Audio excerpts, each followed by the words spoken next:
Elon Musk एक ऐसा नाम है जो जुनून, कड़ी मेहनत और कामयाबी का प्रतीक है। मेहनत हर इंसान अपनी जिंदगी में करता है, लेकिन जब मेहनत, जुनून और एक नए आइडिया के साथ आगे चलती है तब कुछ ऐसा देखने को मिलता है जो दुनिया को अचंभित कर देता है। इस लिस्ट में एक नाम आता है पेपल, स्पेसएक्स और टेस्ला मोटर्स जैसी बड़ी कंपनियों के फाउंडर एलन मस्क का, जिनकी जिंदगी युवाओं के लिए मार्गदर्शक और प्रेरणादायक है। फोर्ब्स ने उन्हें 2016 में दुनिया के सबसे शक्तिशाली लोगों की लिस्ट में रखा था। शुरुआती जिंदगी, early life of Elon Musk. Elon Musk का जन्म 28 जून 1971 को दक्षिण अफ्रीका के प्रिटोरिया में हुआ था। वह तीनों बच्चों में सबसे बड़े थे। उनके पिता एरोल मस्क एक ब्रिटिश मूल के दक्षिण अफ्रीकी थे जो पेशे से एक इंजीनियर थे। मस्क ने अपना बचपन दक्षिण अफ्रीका में बिताया और 9 साल की उम्र में उन्हें अपना पहला पर्सनल कंप्यूटर मिला। इससे एलन को प्रोग्रामिंग में दिलचस्पी मिली और उन्होंने इसे स्वयं सीखना शुरू कर दिया। 12 वर्ष की उम्र में उन्होंने अपनी पहली कंप्यूटर गेम ब्लास्टर बनाई, जिसे बेचकर उन्होंने $500 कमाए।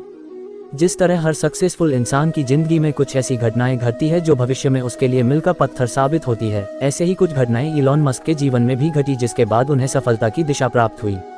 सबसे पहली घटना थी 17 वर्ष की उम्र में उनका घर छोड़ने का निर्णय। प्रिटोरिया के एक माध्यमिक विद्यालय से स्नातक होने के बाद उन्होंने अपने माता पिता के समर्थन के बिना अपना घर छोड़ने का फैसला किया और संयुक्त राज्य अमेरिका में जाने का फैसला किया। हालांकि वह तुरंत संयुक्त राज्य अमेरिका में नहीं जा सके।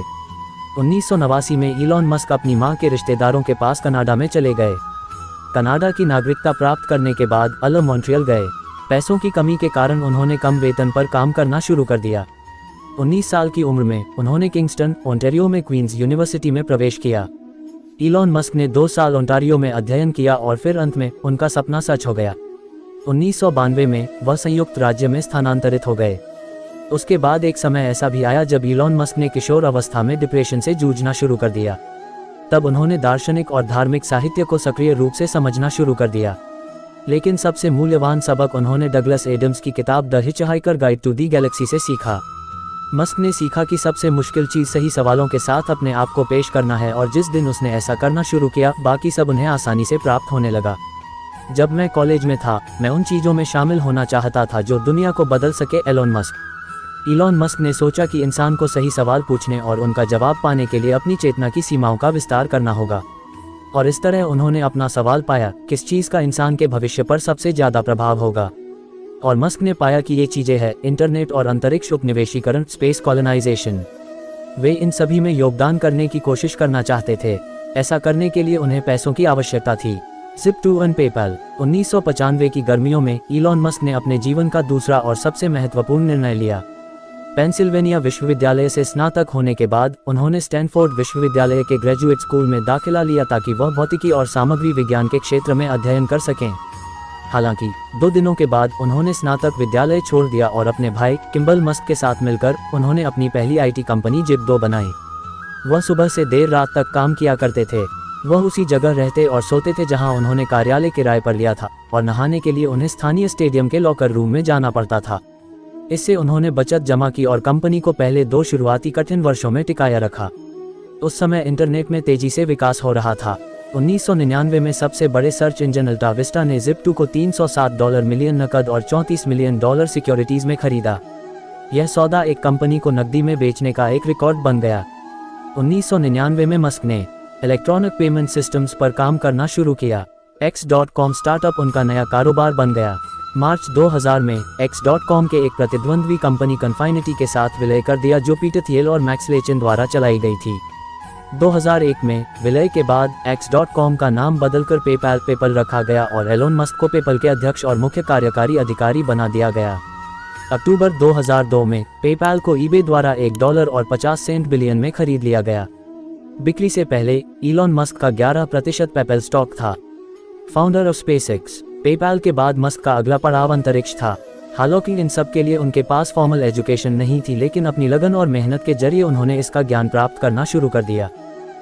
एलन मस्क ने अपनी तीसरी company space exploration technologies corporation यानी स्पेसएक्स की स्थापना की, जिसमें उनका टारगेट कमर्शियल स्पेस ट्रैवल के लिए अंतरिक्ष यान का निर्माण करना था और मंगल ग्रह पर मानव बस्ती की स्थापना करना था। अब इसमें मुख्य समस्या प्रोजेक्ट पर लगने वाली भारी वितरण लागत थी। मस्क ने रशियन फेडरेशन के साथ इसके बारे में चर्चा की, लेकिन यहाँ बात नहीं बन पाए। इसके बाद मस्क अपने रियूजेबल लॉन्च व्हीकल्स और स्पेसशिप्स के आइडिया के साथ दुनिया के सामने आए।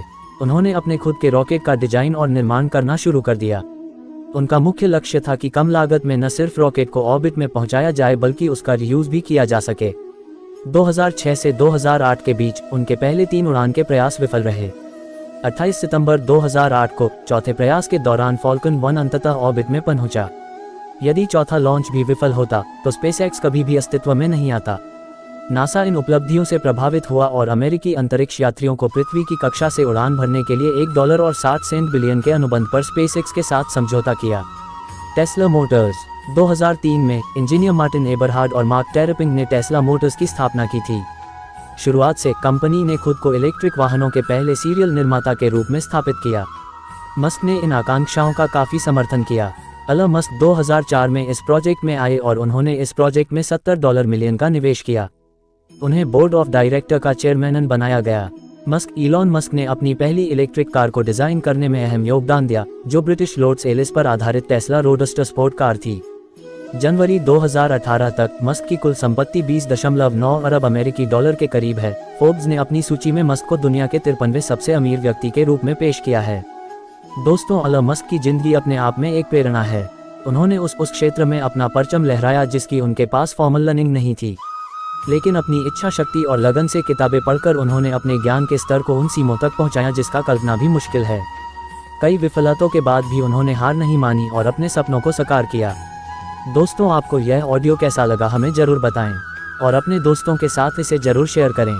साथ ही हमारे आने वाले सभी ऑडियो को सुनने के लिए चैनल को सब्सक्राइब जरूर करें।